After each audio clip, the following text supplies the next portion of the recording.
This is your place for all things Grand Rapids Griffins and all things Toledo Walleye. This is the Hockeytown West podcast with your host, Brandon Cook and Nick Harrington. And welcome to the Hockeytown West podcast, your source for everything Toledo Walleye and Grand Rapids Griffins hockey. I am one of your hosts, Brandon. And I'm Nick. And I'm Travis. And we are back with you guys this week with yet again another episode featuring an interview. And this one, I think we're all super excited to bring to you guys. I personally, unfortunately, was not a part of this interview. I was super sick after a music festival I went to.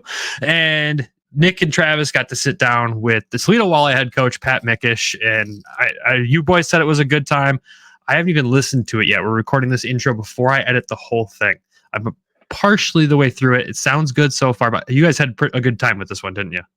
Yeah, it was my second time hosting, so that was a little bit of a trouble on my part for technical difficulties. As expected when you host. Yeah, usually you're pretty good at running everything, Brandon. So yeah, it was good. I mean, it was fun to sit down with Pat, and he gave us a lot of insight after that we didn't record. So it sounds like we're going to be connecting with him again a lot more later on too. So as the season goes through and probably before the season starts, just to kind of get a preview with him for Toledo. Yeah, it was nice of him to take the time in the busy summer, right? I mean, we talked about that, how busy he is, what all he's got going on. And I think the fans will really appreciate it. Speaking of being busy in the summer, it's the middle of summer. You're busy at work, Travis, but you got to make the trip up to Grand Rapids this last weekend, and then Nick put you to more work. But, it was good seeing you up here. I enjoyed the heck out of that. We had a good old weekend, I would say. Yeah, it was a lot of fun. I was kind of taken off guard when you come up and just did the whole on the shoulders. I was like, I didn't know you were coming to meet us for food that night. And I was just like, who knows me? Who is this? And then I turned, it was you. I was like, oh, thank God. I thought I was running into somebody that I was not expecting, but it was a lot of fun. Nick, he put me to work, and we got a lot done, and the baseball game was really cool. I had a lot of fun at that. Yeah, that was a good time. That was an unexpected thing we decided to do, and worked out pretty well. We went to a baseball game? Oh boy.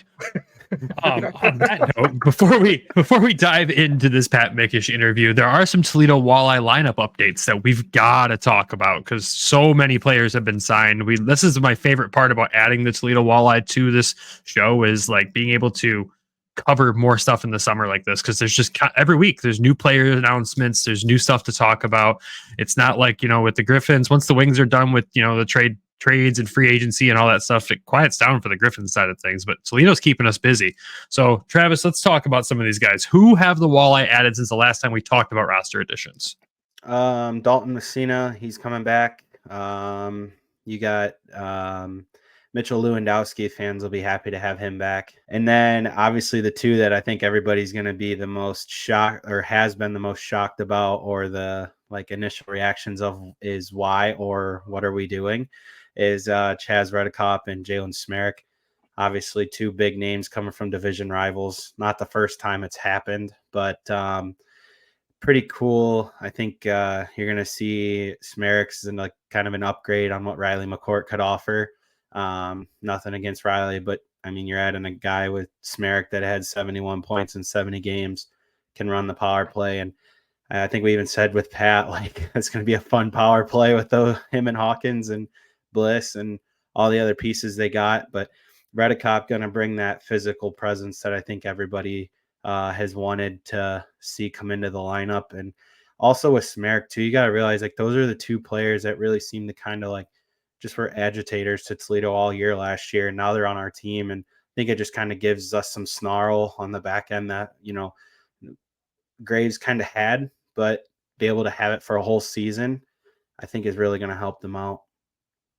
Yeah, if they could have somehow retained Graves as well with the addition of these two defensemen, I think it would have been an absolute scene out there. But yeah, adding a defenseman, one that has 71 points in 70 games is just an unheard of stat for me. I know it's ECHL. It gets a little more common with crazy points sometimes, but a defenseman putting up that many points, that's insane. So I'm super excited to see what he brings to the table. And he does bring leadership to the table too. He was an alternate captain in Cincinnati. And then you go steal the Kalamazoo Wings captain. What a move. And I feel bad for him because, God, I heckled the heck out of him in the playoffs in Kalamazoo and in Toledo. So hopefully there's no hard feelings there. But I am excited to have him because, yes, he ran his mouth, and from the opinions of everyone else that was a Walleye fan at the time, he whined a little bit. But I think things are different when they're on your team, right? You kind of look at that guy and go, yeah, he's being a baby. But at the same time, you're like, God, I'd love to have him on the team, protecting our guys, doing the things that he's doing for us. And I think, like, when it comes to stupid penalties, this goes for Jalen and both Chaz. I think the leadership group the Walleye already have, that core they kept together, I don't think that stupidity is going to fly with them.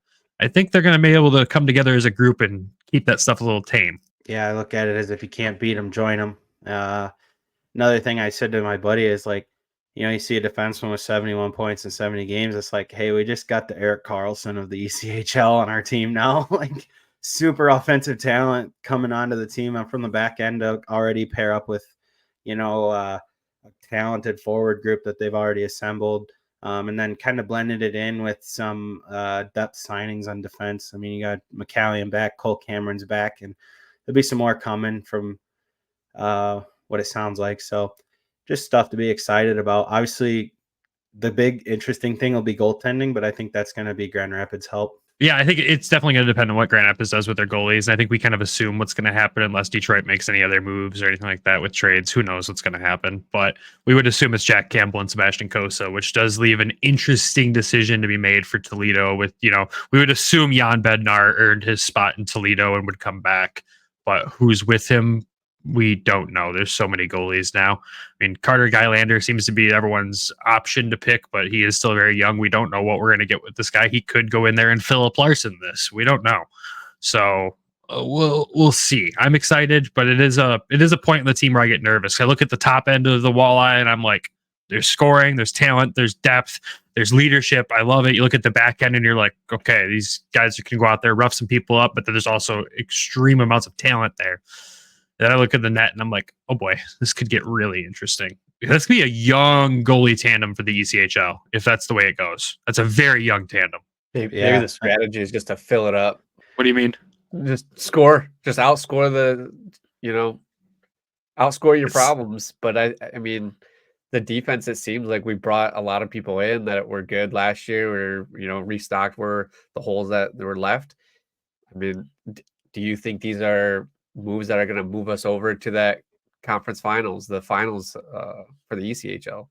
I say, in my opinion, I think those are the right moves. I think this is bringing a lot to the table that they were missing. And, a piece like a Smerrick or a Redicop or anyone else that they've added at this point, that one piece could have been a difference maker in that final round. I don't know. I mean, everything was so close, it seemed like, but it's going to get interesting. And you look at the division as well. You think like Fort Wayne's putting kind of a team together right now, and that's going to be interesting to see. And it'll be interesting to see how Cincinnati reacts, losing a guy like Smerrick, and how Kalamazoo's reacting, losing their captain. It's going to make for a very interesting season with a lot of fun stuff to talk about. But I think this does push the Walleye just a little bit closer to that championship trophy, in my opinion.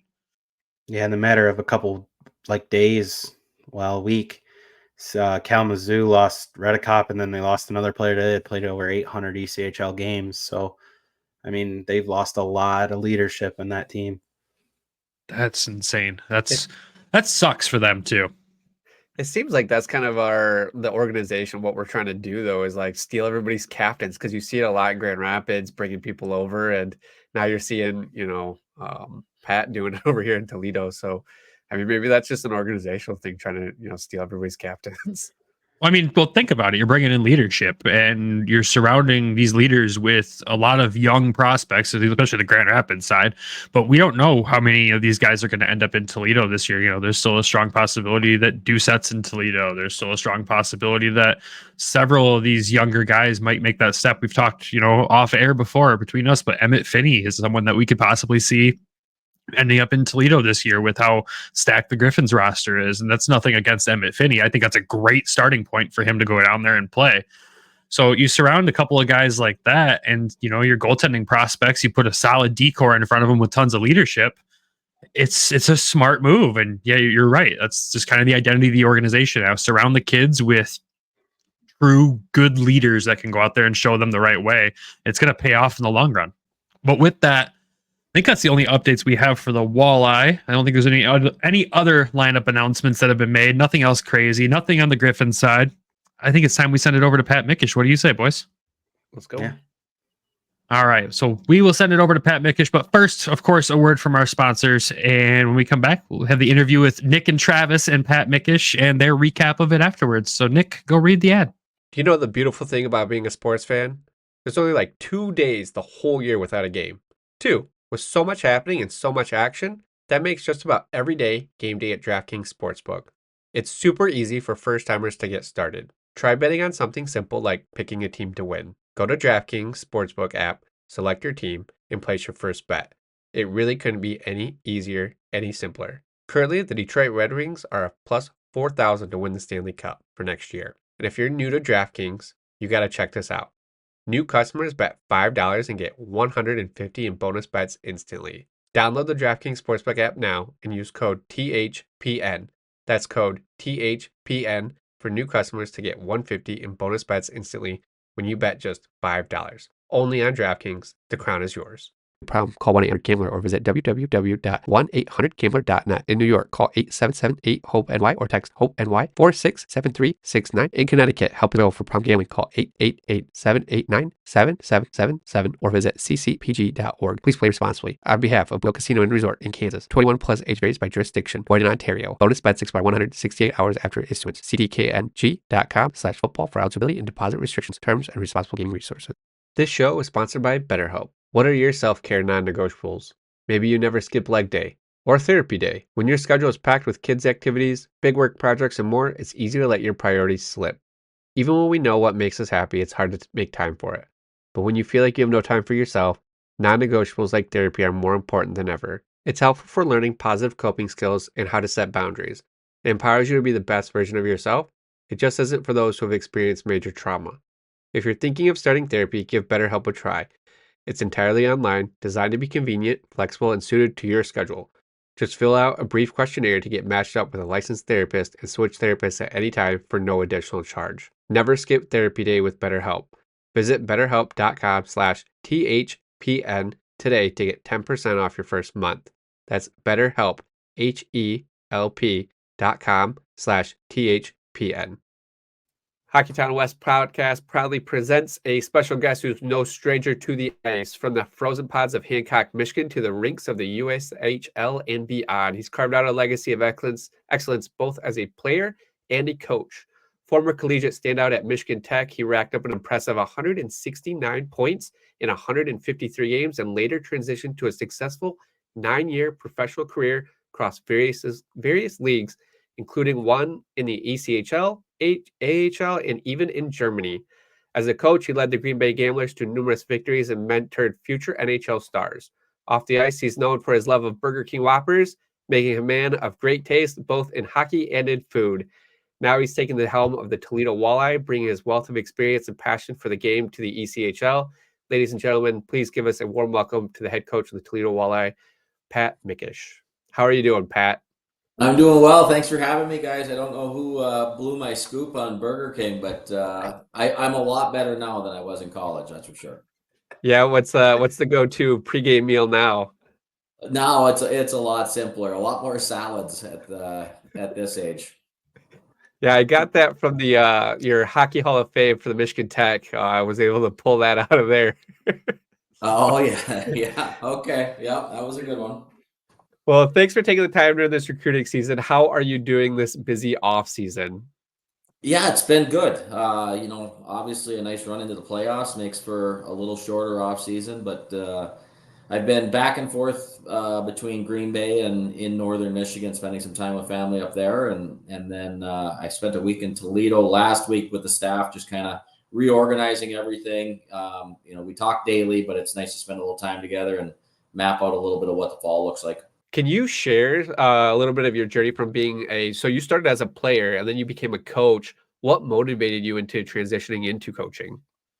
Yeah, I think it was probably when I was playing in the USHL in Des Moines. I played for amazing coach Bob Ferguson, and yeah, I learned so much from him, and he was such a great mentor. And by the end of our 2 years together, he said, "You're going to be a coach someday." And so it was kind of in the back of my head all the way through college, not knowing if I would play pro hockey after. And then was starting to prepare a little bit at the end of my pro career. It was the last couple of years in Germany. I started to volunteer at some of the USA hockey festivals during the summer and got to meet a lot of great people. And then when the opportunity came at Michigan Tech, that was kind of what led to me retiring from playing, just because there was such an amazing opportunity to step into. What has been like some of your most memorable moments or achievements during your coaching career so far? We at Michigan Tech, we made it to the Final Five the one year, which was a huge accomplishment. Michigan Tech hadn't accomplished that in a great deal of time, and so that was a big one there. We had the championship that I won in Green Bay with Derek Lalonde. Our first year in Green Bay together was an amazing team, but it was a special group to be part of. Never once during the year did we lose 2 games in a row. And that stamped onto the ring, and it was a special group. We knew we had a great team.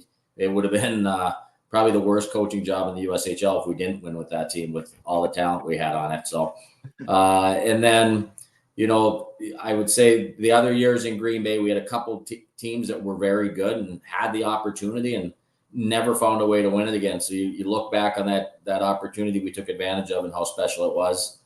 And then this run this year, it was, my first year coaching professional hockey and knowing that I had to, prove myself a little bit to the players and earn their respect. And it was, we got off to a great start, kind of built from there. And, obviously the run at the end of the regular season into the first 2 rounds of the playoffs was special. And, you come up a little bit short there at the end, but a lot to be proud of from that season. Yeah, I think you kind of got everybody to believe in you, especially the fans. It was just amazing to watch you kind of from day one to in the playoffs grow. I'm sure you had a bunch of growing experiences, but what was that transition like from coaching in the USHL with Green Bay and then now into your first year in the ECHL with Toledo?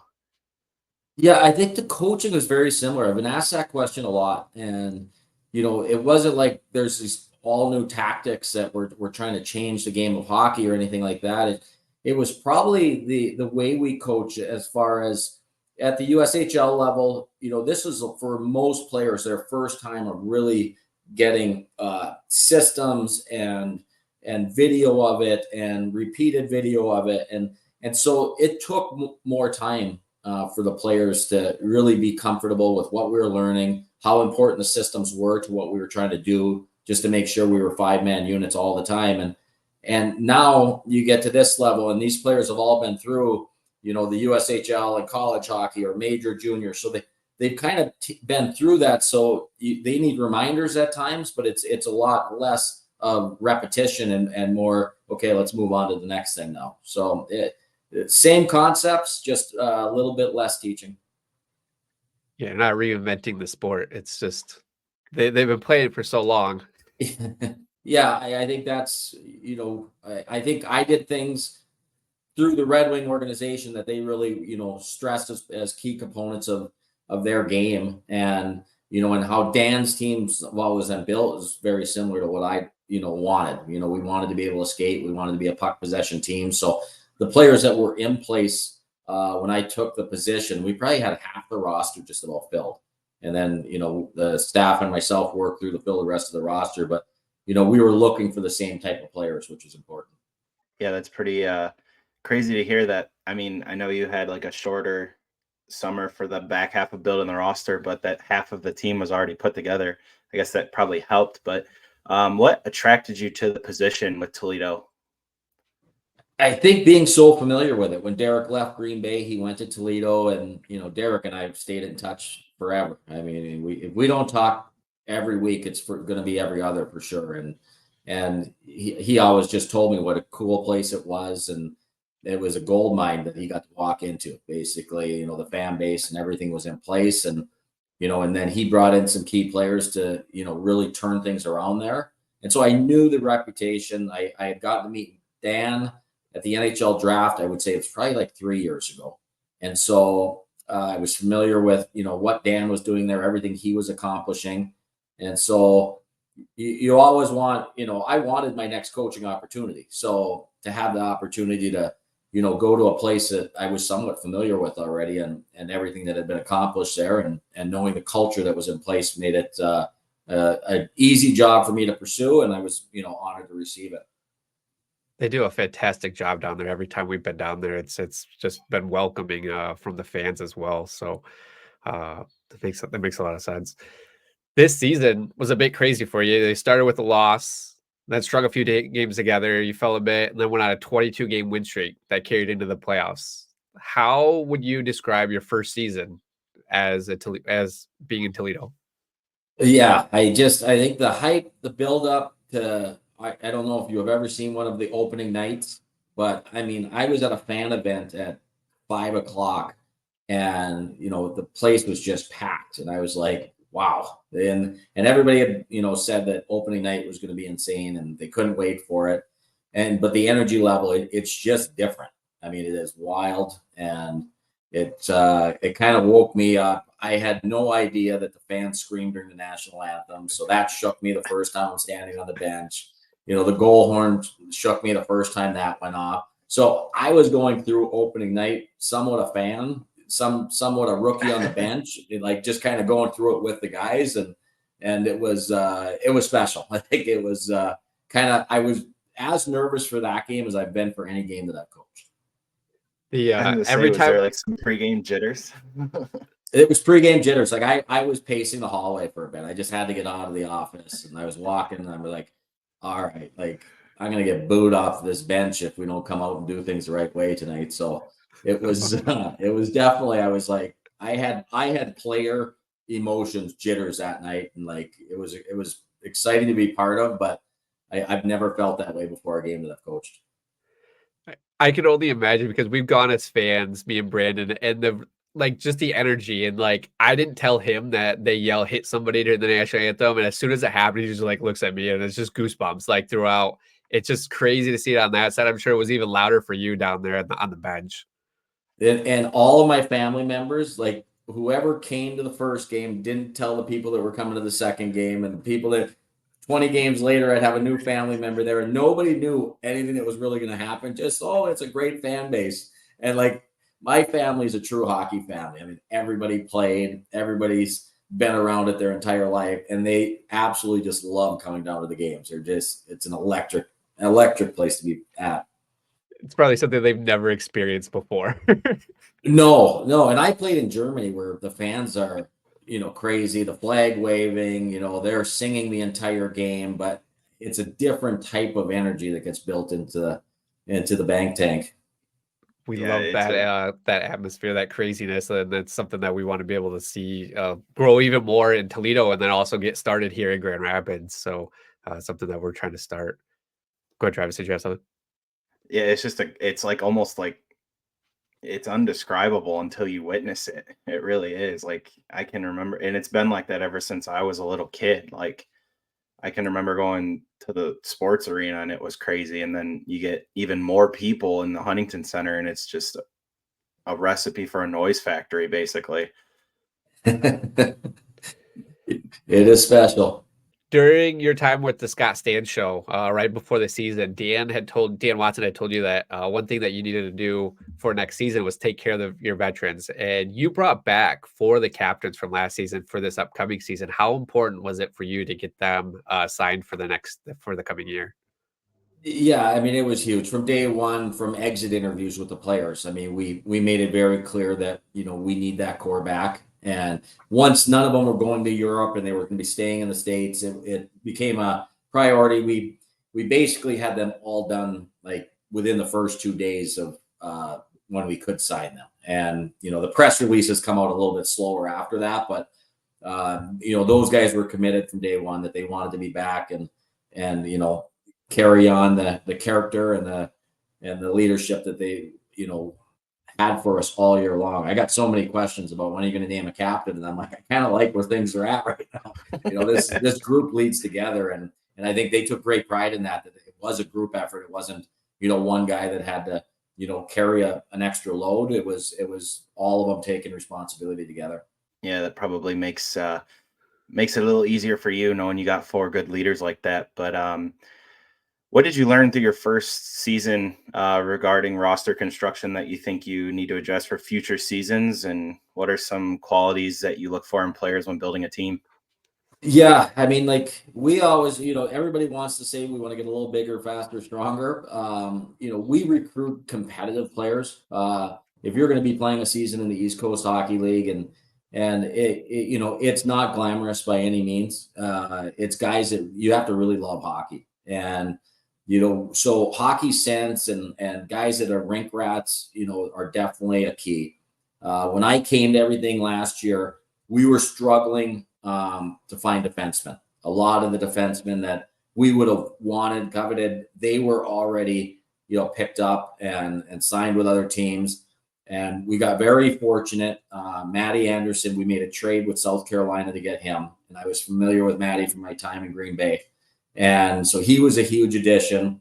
And then we had Mike Prapovessis come along a little bit later because he was coming off knee surgery after his previous season in Germany. And so though we were fortunate to be able to pick up those 2 defensemen to really solidify our 6.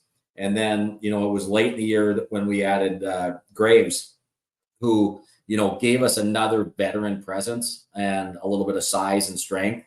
And so I think those were some key additions we were able to make, where this summer, I think we're getting out in front of that a little bit and, building a decor from day one rather than, the middle of July till the end of August, which was a little bit tougher. It was definitely, I can imagine it had to be tough on you guys trying to, and that was like the one thing I think a lot of fans noticed was like, man, we could use a defenseman, And then finally at the deadline, you were able to bring in a defenseman that really helped out. But what's it like to kind of handle the pressure where you're joining an organization where the expectation of the fans, and I would assume even like your leadership core and the guys that have been there, is like cup or bust? Yeah. Expectations are everything. When I first took the job, I've shared this with a lot of people. I almost felt like there was too much pressure on the players. The first time I talked to Hawk, all he was talking about was a championship and what he wants to do for this city and everything. And which is a credit to how important it is to him. But I think that's something that you want to grow throughout the year and just make sure you're getting better as a group. And so we talked about that. We did not talk about championships at all until very late in the season. And we knew where the type of games that we were playing. And we might have to remind if we had a performance that wasn't up to par, which happened in South Carolina, our last loss in the regular season. We had a real direct conversation when we blew a 3rd period lead that is not going to be championship hockey. And, we got to build a style of play that wins down through the stretch for us. And we kind of, from that point on, just had a little bit of a different purpose to what we were doing. But I felt early, the expectations are there that we should have a very good team every year. With our fan base, with our returning players, the expectation is to be very good. But the added pressure of talking about championships and everything like that, I think weighed a little bit extra. And I think we did a nice job of moving away from that as the season went on and just focusing on let's get better as a group and be the best we can be at the end of this thing. Speaking of Brandon Hawkins, he came off that MVP season. City loves him. We've had him on here once. We're getting him back out here in the next couple of weeks. Such a good human, such a good person. What can you tell us about coaching him? Well, he absolutely loves the game. I mean, he is the first player at the rink every day. And then you'll see him sitting in the whatever his energy drink is. I don't even know what it is. It's not a Red Bull, but it's one of those new healthy energy drinks. So that's his caffeine. He's sitting in the equipment room every day on the couch watching NHL highlights from the night before and just talking. And he just loves to talk hockey. He lives hockey. He looks at every guy's curve and knows what they use. And like he can tell you about every player's stick in the entire league. He's a hockey geek. He's a rink rat. He's an absolute blast to be around. I've coached some really skilled players. It's not just his shot that makes him special. Yes, he scores some amazing goals with his shot, but his hockey sense and ability to make a play is so high end. Like he sees things happening before, others can even recognize what's going on. And anytime that we had to kind of reset, like if he was getting away from his habits a little bit, he took coaching unbelievably. And that was probably the one thing I was a little bit like, what's it going to be like when I have to have a real hockey conversation with him? And from day one, he goes, I want to be coached. Like you have to coach me. And so we had great conversations when his game would get a little bit loose, a little bit, not as focused as it needed to be. And it doesn't take him long to reset. And he's right back, to the game we need. Is he still doing the Bubbles impersonation during the roster call out? He did not do that this year. No, but I could see him pulling. He would take our equipment manager's glasses at times and have a little Bubbles going on, but he never did the lineup that way this year. Something Dan had told us that he did during his time there. So maybe he's testing the waters with you a little bit. Maybe you'll see it next year. Yeah, I'm sure. Well, now I probably will for sure.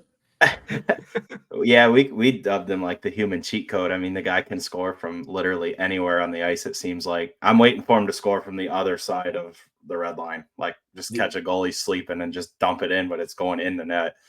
Yeah, I mean, some of the overtime goals he scored, I mean, the short side one against Wheeling, the diving to the net against Kalamazoo. I mean, it's not just, he's not a one-trick pony. Like, I mean, like the guy he could score from just about anywhere.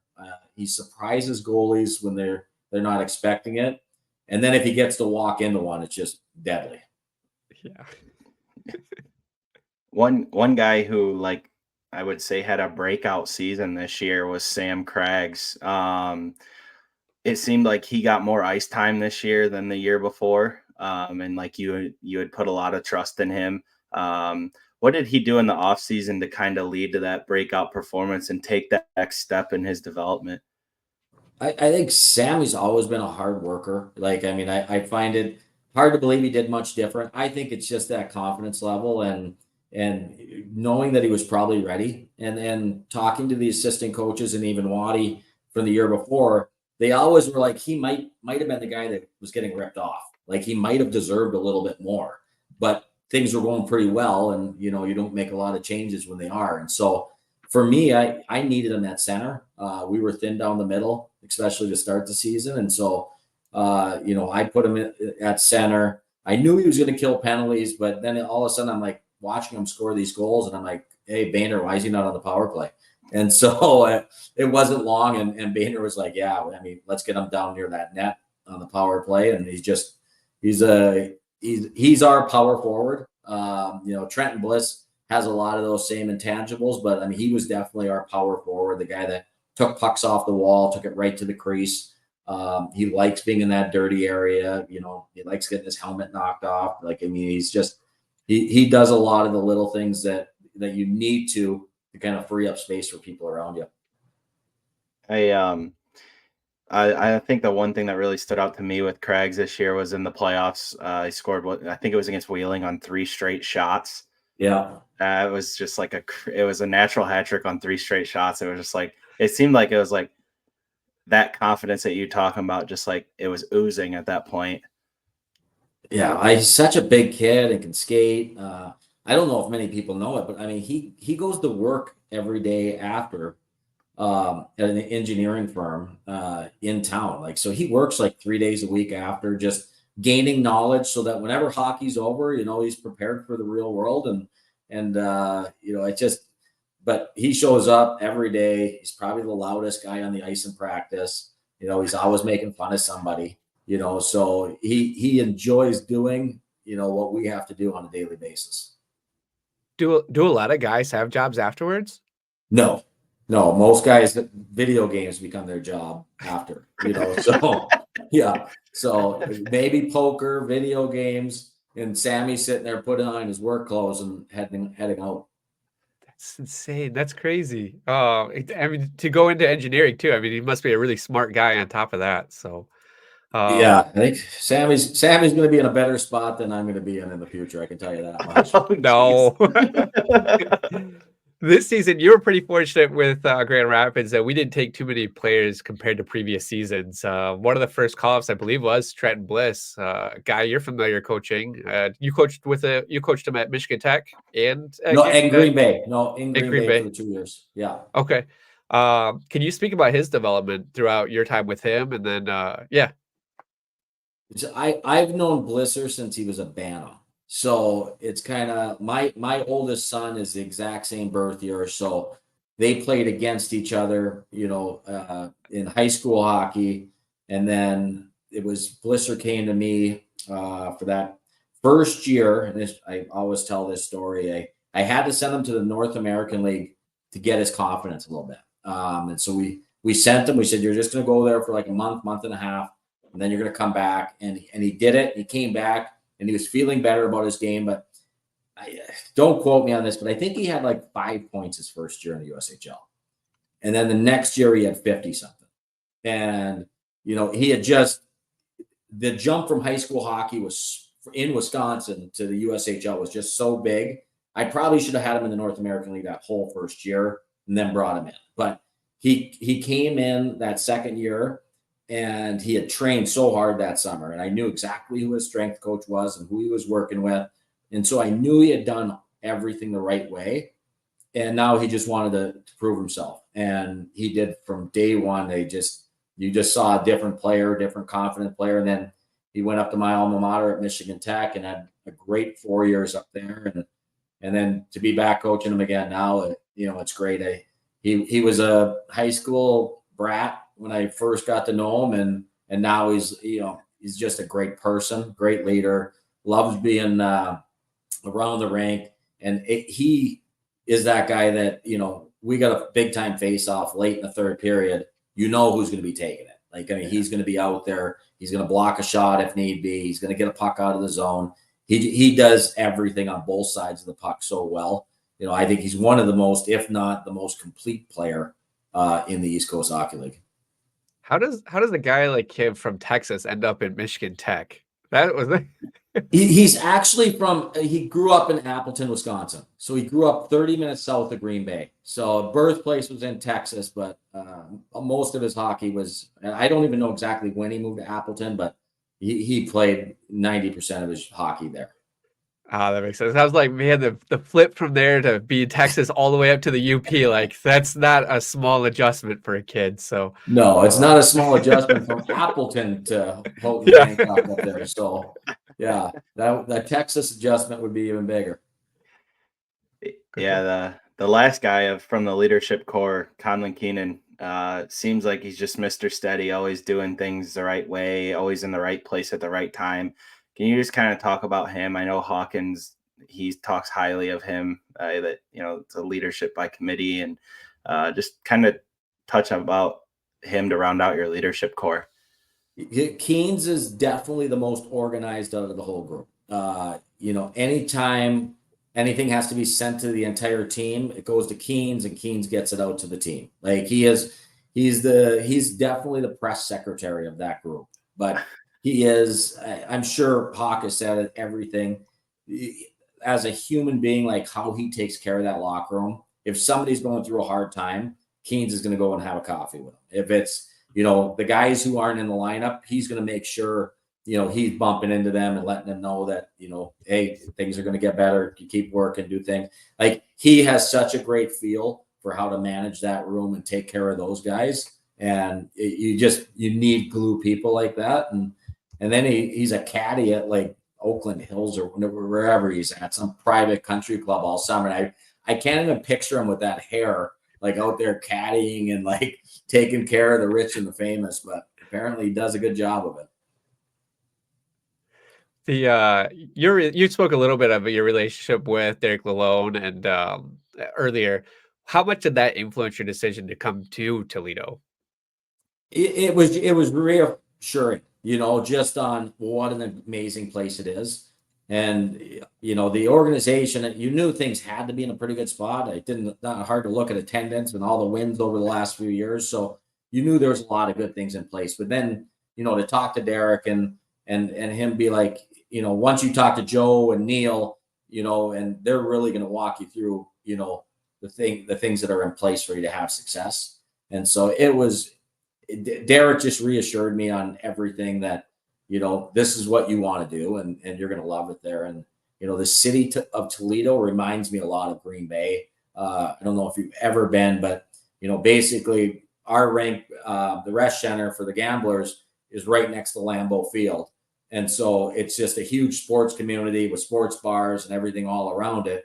Well, downtown Toledo is very similar with the rink and the baseball field and everything right down there. It's just, it's great sport community, just very similar to what Green Bay is all about. I think the best thing they did was bring those two teams back into downtown, because the Mud Hens are actually out more towards Maumee at one point, and the Storm, the Gold Diggers, everybody before the Walleye was across the river. So I think just getting it back in that downtown area, and it's just brought a new life to downtown. I was talking to Brandon. I was hoping that we could bring our baseball team down to downtown Grand Rapids outside the hockey arena like Toledo does, but we just put so many millions of dollars into our baseball field. So maybe something else will come along and try to fill that void and kind of replicate what you guys have down there in Toledo. Yeah, so it is. I live right downtown, and when a ball game's going on, I love to just walk around and go spend some time in the outfield and hang out. It's the atmosphere, is. It's not as loud, but it's another great fan base going out there nightly. With the affiliation to Detroit, it seems like the last few years they've really taken to developing players in Toledo. And we saw Costa down there 2 years ago.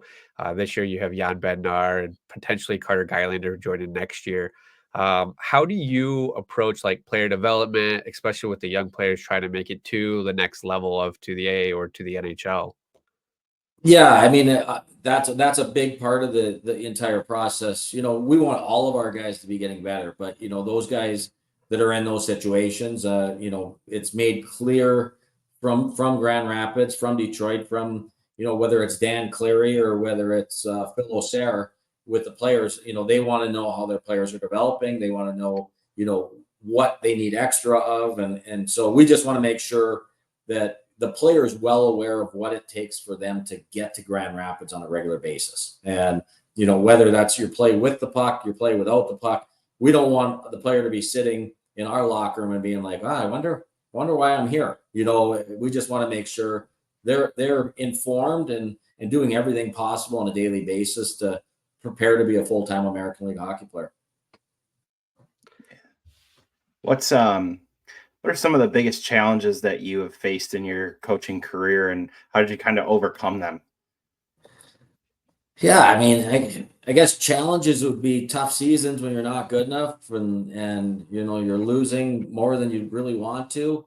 I guess I've always approached it that I'm going to treat the players the same way every day. I want them to know I'm there for them, and I want to get better as a group by making our individuals better daily. And, so I always felt if I kept that approach, we were going to be in a better spot than we were, a month ago as we move forward. And so it's, tough seasons are going to be tough seasons. And, but ultimately, especially at the USHL level, it was about getting those players ready for their universities and the things that we were able to change in those guys, whether we had them for 1 year or 2 years, the leaps that they took in their game is just remarkable.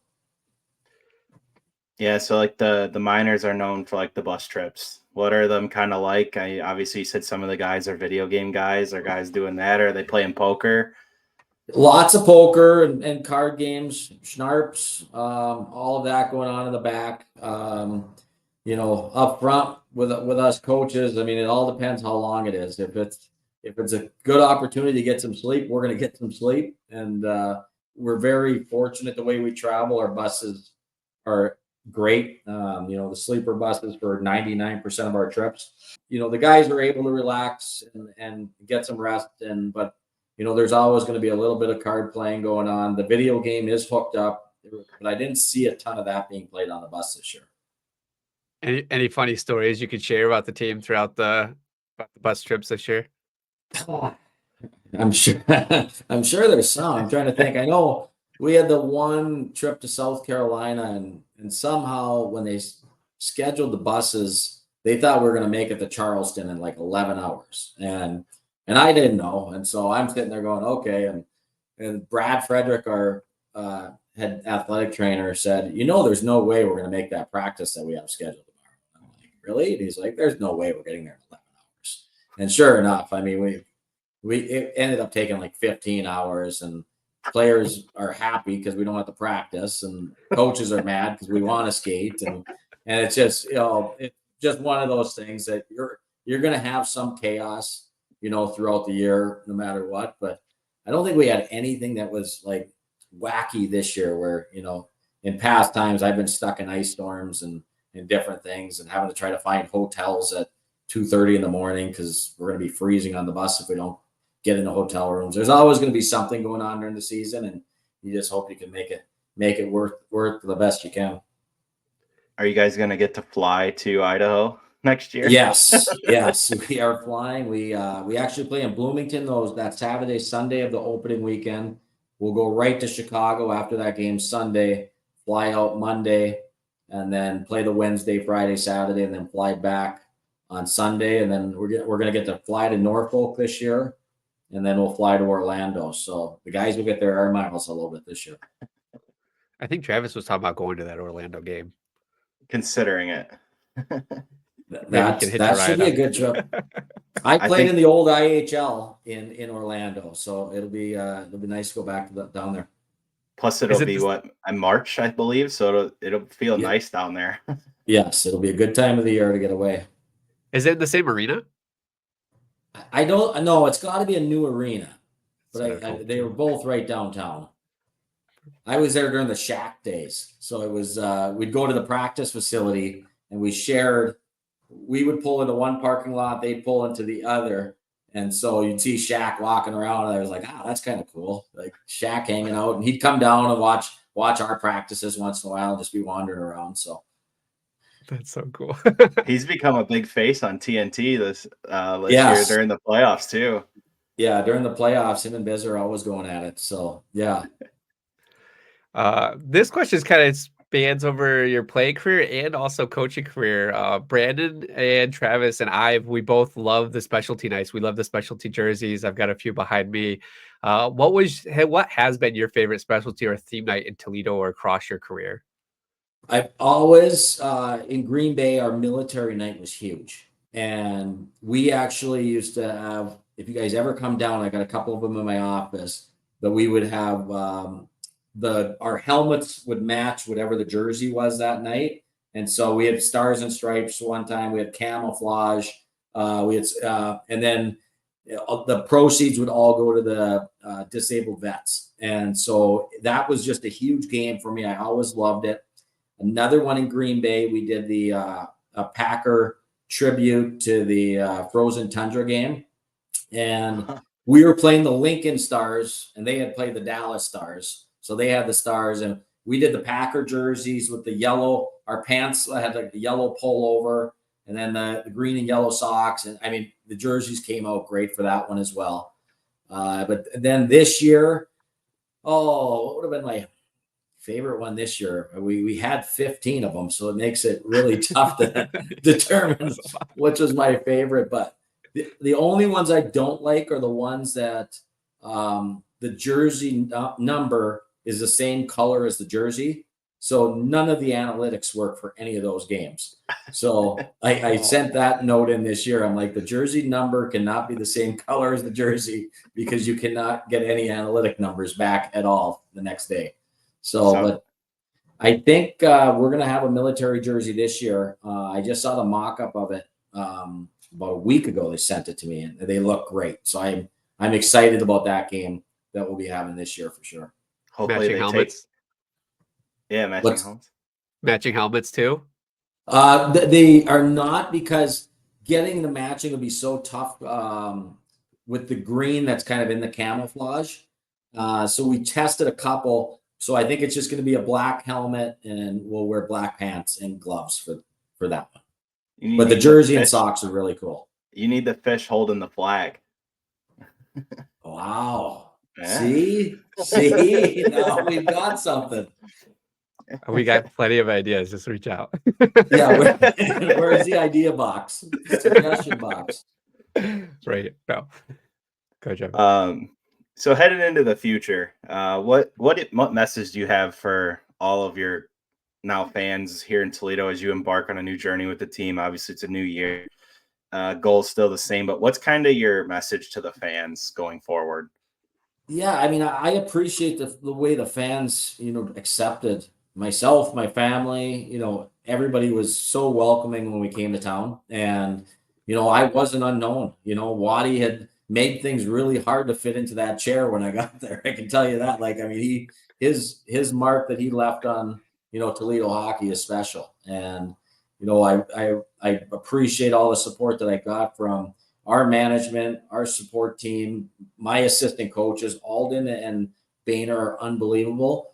But, our fan base supported me from day one and, showed up. And even when we had what might have been a rocky, I think it was January, where we were kind of just an average hockey team for a stretch there. They were there, they supported us, and they make it a special place to coach. The funny thing is, like, you guys were average at that point, but you guys were still at the top of the standings for most of the season. Yeah, we were.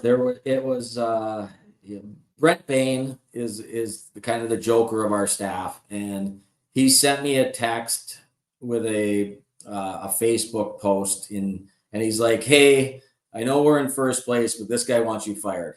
And Yeah. it was kind of like a little like, okay, you know what? We have become a little bit average lately. Let's wake up and go. And so that's, it was a great time of the year to kind of receive that. I could go back and find that text because it was hysterical when I saw it. I was like, all right, I needed that right now.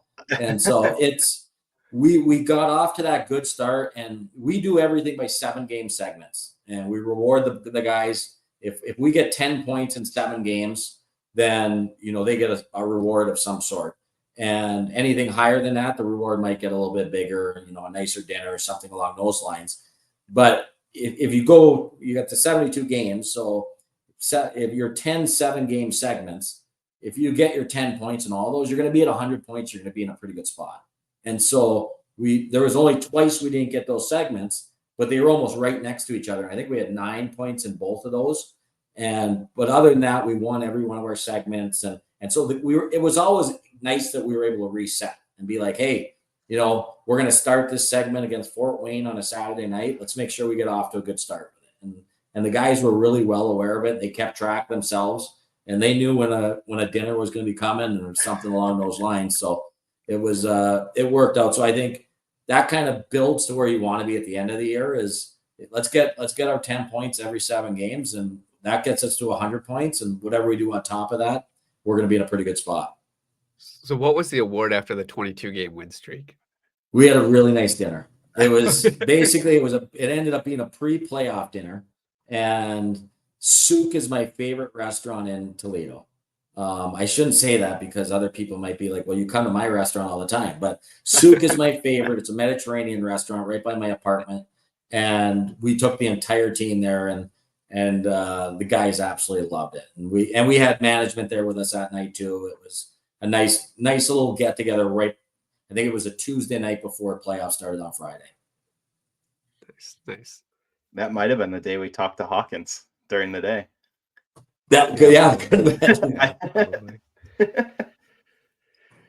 Travis, did you have any other questions?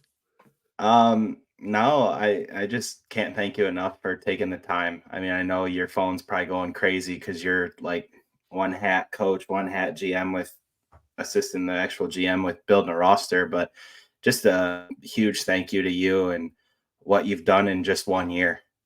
Yeah, no, I appreciate you guys having me. I mean, this is anytime I get to be on a show that Hawk was on, I feel like I've made it. So this is a big step forward for me. You'll have to send him a note. Yeah, you're a hard guy to get a hold of. So it was thank you for coming on. I know Waddy said when we talked to him, he was enjoying the quieter off season. So I know you're probably pretty busy trying to build the roster and get Toledo their championship that they desire and they've been after since Newsy was here. So We appreciate you coming that's on. no, I appreciate it. Yeah, building the roster. It's I like where we're at. That's all I know right now. We'll wait and see what we get from Grand Rapids when it gets to be the end of training camp. But I love the pieces we have back, the character we have back, and and we've added a couple of key ingredients of guys that fit the mold and play the way we want to play.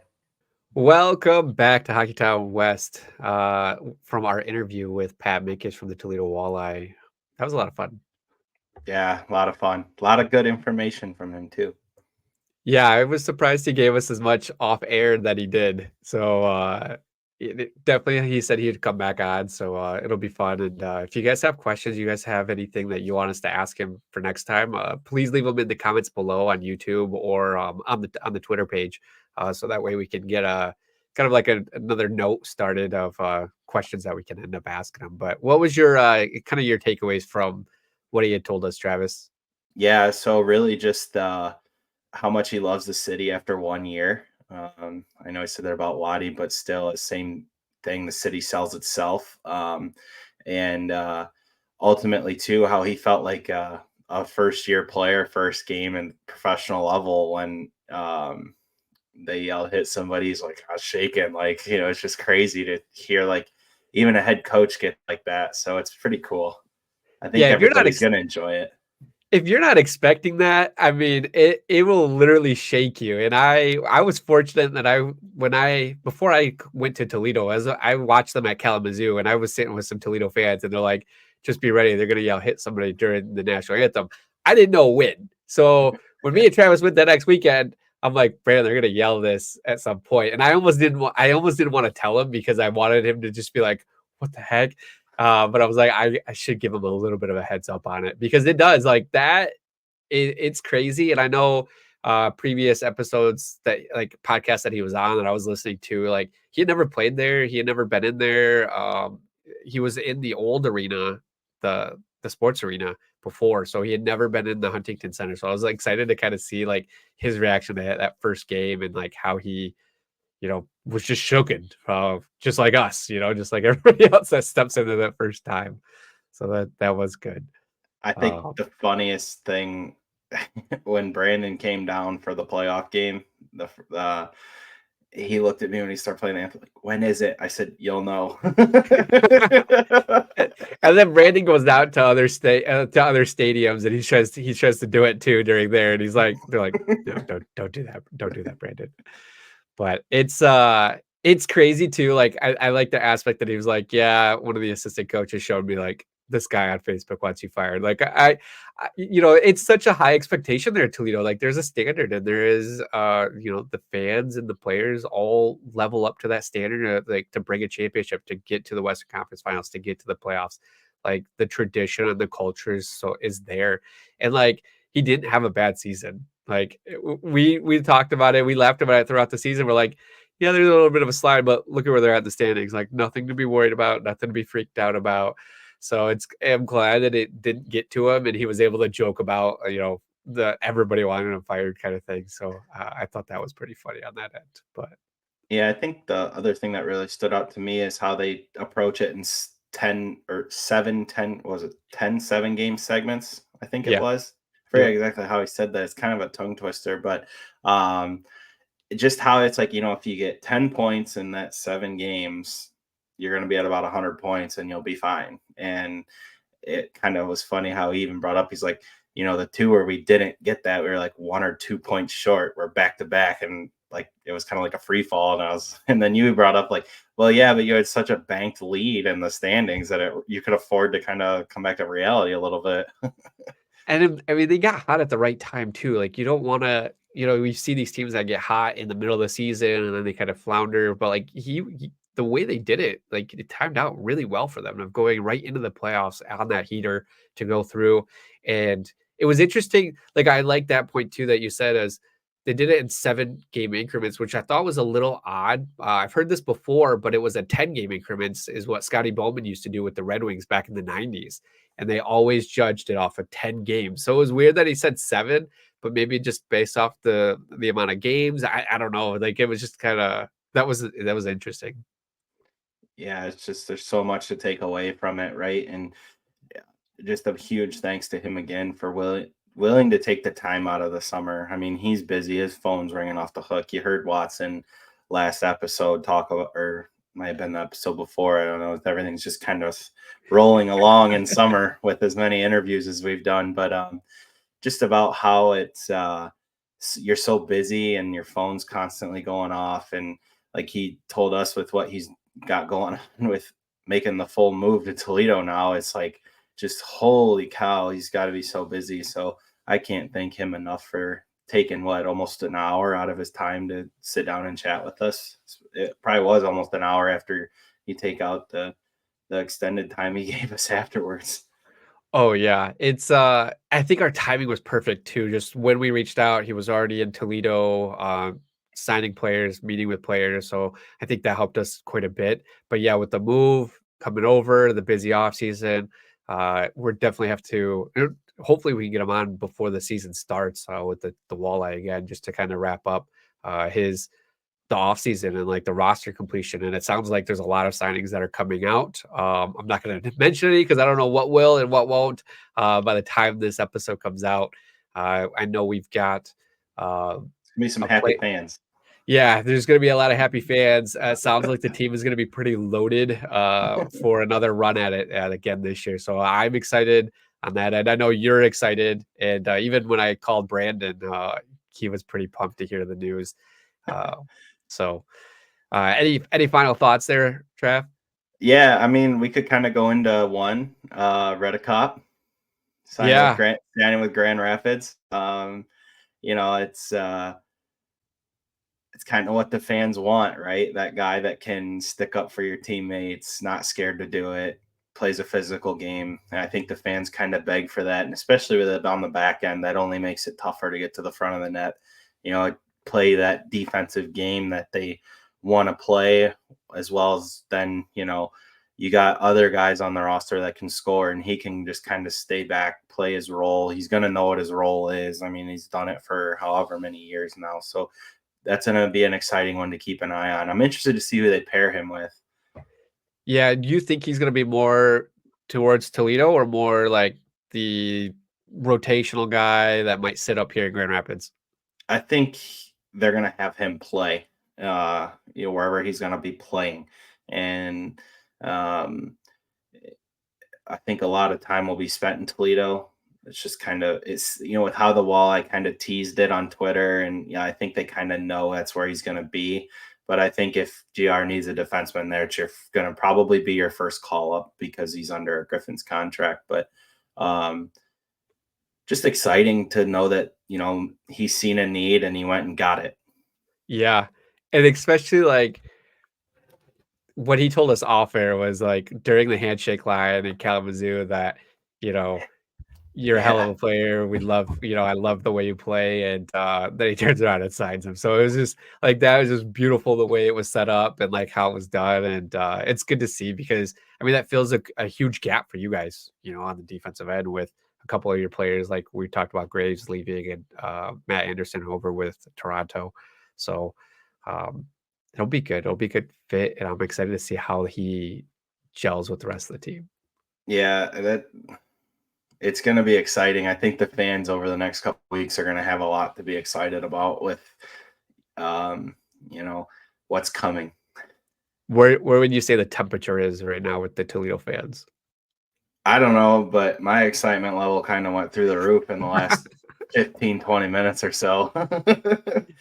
Not before we set up the interview with Pat, not during the interview with Pat. It was right after. I was excited for the whole thing, right? To get the head coach of the team that you're covering on is always an exciting time. And then we got to do it twice in 2 weeks with both head coaches, right? So it's just it's a lot of fun for us. I mean, we got a lot of fun content. I know you guys have done an interview that's coming, and then we got a good one with some glory days of the 90s coming with the storm again. So be a storm coming through here pretty soon. So just a lot of fun stuff. Yeah, it's been I think we're only dropping about one episode per week right now, but they're still very big episodes, very player interviews is what a lot of people were looking for. So I think what we've got maybe one or two in between or after this. So keep an eye out for that. But anything else there, Travis? Not that I can think of. I mean, I don't know what your thoughts are on everything. I mean, I know you're more plugged to GR. You've said that a few times, but you're getting there on the Toledo stuff. Yeah, I think this this hockey season is going to be very interesting for me with a couple changes that I have personally. So I should be a little bit more plugged in with the walleye, and I won't be missing as many walleye episodes moving forward. And it was a little odd to do this one without Brandon. So hopefully I We've did done all it right once. as the host. Done it once before. Yeah, I was trying to remember who that was. It was just an update. I mean, I think it was just an update over Kansas City, but yeah, I mean, gonna be a fun weekend coming up. Well, not coming up, but it's in the past. Is I'll actually be in GR for a few days with you guys, so looking forward to that. And we'll be yeah, I don't know what I was gonna say there. But all right, to wrap up this episode, thank you guys for tuning in. Hit the subscribe button down below if you're watching on YouTube, on Apple Podcast, or on Spotify. Please let us know in the comments, thoughts, questions, or who you want us to bring on this show next. Thank you all for tuning into this one. Of course, we got to shout out our sponsors who's been there with us to help us along the way. Everything Hockey. Make sure you head over to everythinghockey.com. Use code WEST to save a few bucks off your order. And our new sponsor, BetterHelp, and our old sponsor, DraftKings, as well. Appreciate you guys. And of course, the Hockey Podcast Network for continuing to help us grow into what we become today. Appreciate you guys. Thank you again for Pat Mikesch for coming out and for Jordan Strock to getting this set up for us. With that, everybody have a fantastic week. We'll be back next week with another player review for you guys. And until then, go Griffins, go Walleye. It's your line. No, Travis, say something. Say bye. Say hook down Walleye. Say something. Nope, it's your line. Love you. Bye. I guess I'll say it.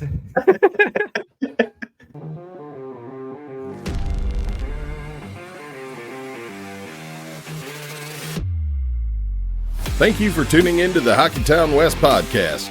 Be sure to check us out on Twitter at HockeytownWPod and your host, Nick at GR Hockey Guy and Brandon at Brandon GR Hockey.